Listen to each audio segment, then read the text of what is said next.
अस्सलाम वालेकुम। आज से कोई तकरीबन 6-7 साल पहले हमारा एक चैनल हुआ करता था जिसपे हम चीज़ें पोस्ट करते थे कि मुख्तलिफ़ प्लेसेस पे जाते थे कुछ दोस्त मिलके। फिर वहाँ पे देखते थे कि आगे कुछ ऐसा हम फ़ील करते हैं कुछ हॉरर चीज़ या नहीं। तो फिर उसके बाद ऐसा हुआ कि क्या कहते हैं, जॉब वगैरह मेरी हो गई और इस चैनल को लेके हमारा कोई ऐसा मोटिव तो था नहीं कि हम ऐसा करेंगे कि कोई इससे पैसा बहुत कमाएंगे या ऐसा कुछ। तो जब आपके माइंड में वो पैसा कमाने वाला मोटिव ना हो, आप शौक के लिए कर रहे हो, तो कभी कभी आप प्रोफेशन को लेके अपने प्रोफेशन में ऐसे मगन हो जाते हो तो आप उन चीज़ों को छोड़ देते हो जो आपको पसंद भी होती हैं। तो इसी तरह मैंने इस चैनल को फिर कंटिन्यू नहीं रख पाया। तो उस वक्त कोई जो वीडियोस थी, आई गेस के कुछ ऐसी वीडियोस भी थी जिनमें 60-60 हज़ार व्यूज़ थे, 3,000 सब्सक्राइबर्स हो चुके थे विद इन अ वीक। तो लोग उस चीज़ को काफ़ी लाइक कर रहे थे और अप्रिशिएट भी कर रहे थे। लेकिन उसके बाद वो सिलसिला रुक गया। तो आज इतने साल हो गए हैं, मुझे नहीं लगता कि उनमें से कोई व्यूवर भी ये वीडियो देख रहा होगा। लेकिन एक चीज़ ये अच्छी हुई कि मैं फेसबुक पे हमारा एक पेज था और हम उस पे लोगों से टच में रहे। तो कभी कभी मैं उन्हें कहता था आप अपने कोई हॉरर वाक़यात वगैरह बताएं, और फिर ना उस पे मतलब रीड कर लेते थे फ़न के लिए, क्योंकि मुझे शुरू से हॉरर चीज़ों में काफ़ी इंटरेस्ट था। तो लास्ट वीक मैंने ऐसा किया कि एक पोस्ट लगाई, मैंने कहा कि अगर आपके सब में से किसी के साथ कोई हॉरर वाक़या हुआ हो। तो मैंने स्पेसिफिकली कहा था कि जो लोग हैं ड्राइवर हज़रात, ये उबर वगैरह चलाते हैं, उनमें से किसी के साथ अगर ऐसा कुछ हुआ हो, क्योंकि मैंने कुछ स्टोरीज पढ़ी थी ऑनलाइन, तो मेरे साथ ज़रूर शेयर करें। फिर ऐसा हुआ कि एक हमारे फॉलोअर थे, उन्होंने अपना एक एक्सपीरियंस शेयर किया। बहुत से लोगों ने शेयर किया, लेकिन कुछ उसमें से चीज़ें ऐसी थी ज़्यादा जो इस रिलेटेड थी कि यार मतलब मैं कहीं हम दोस्तों के साथ गए, वहाँ पे नॉक हुई रात को वगैरह वगैरह।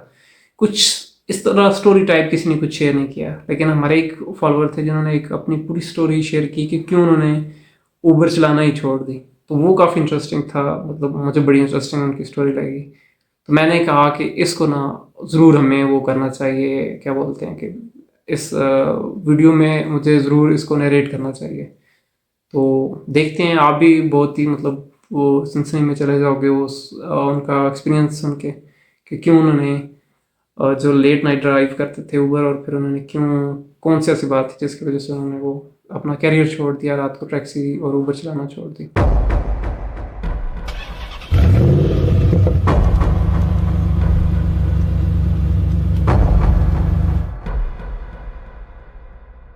शहरी इलाकों में दिन भर की मसरूफियात के बाद रात का वक्त सुकून का होता है, लेकिन मेरे लिए जो एक उबर ड्राइवर हूँ, ये वक्त कमाई का बेहतरीन मौका होता है। मैं अक्सर रात की शिफ्ट में काम करता हूँ क्योंकि इस वक्त सफ़र लंबे होते हैं और मुसाफिर कम, जिससे अच्छी कमाई हो जाती है। एक रात करीब 2 बजे के आसपास मुझे एक राइड रिक्वेस्ट मिली। मुकाम शहर के मरकज़ से काफ़ी दूर था और मंजिल एक सुनसान इलाके में थी। मैं बगैर किसी हिचकिचाहट के सफ़र कबूल कर लिया।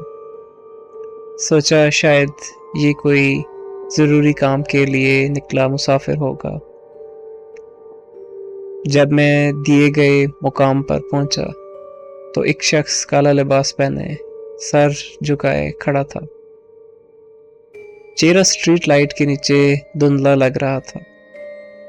मैं मिरर नीचे करते हुए पूछा, अस्सलाम वालेकुम, आपने राइड बुक की थी? उसने बगैर कुछ कहे सर हिला दिया और खामोशी से पिछली सीट पर बैठ गया। मैंने रास्ता चेक किया। मंजिल एक इलाके में थी जहां मैं पहले कभी नहीं गया था। ऐप के मुताबिक रास्ता शहर के किनारों से होता हुआ जंगल के बीच से गुजरता था और एक वीरान जगह पर ख़त्म होता था। दिल में थोड़ी हिचकिचाहट थी, लेकिन मैंने गाड़ी चला दी। इब्तिदा में रास्ता आम था, लेकिन ज्यों-ज्यों आगे बहता गया, सड़कें तंग होती गईं, अंधेरा बढ़ता गया। सिर्फ गाड़ी की हेडलाइट्स रास्ता दिखा रही थी। खामोशी भरपूर थी, इसलिए मैंने बातचीत शुरू करने की कोशिश की। भाई, ये जगह काफ़ी दूर है, वहाँ क्या है? आपका घर है या कोई काम का मुकाम? मेरी बात का कोई जवाब नहीं आया। मैंने रियर व्यू मिरर में देखने की कोशिश की, लेकिन अंधेरे की वजह से कुछ नज़र नहीं आया। फिर जंगल का एक ऐसा हिस्सा शुरू हो गया जहाँ पे दूर दूर तक वो लाइट्स नहीं थी, चारों तरफ अंधेरा ही अंधेरा था।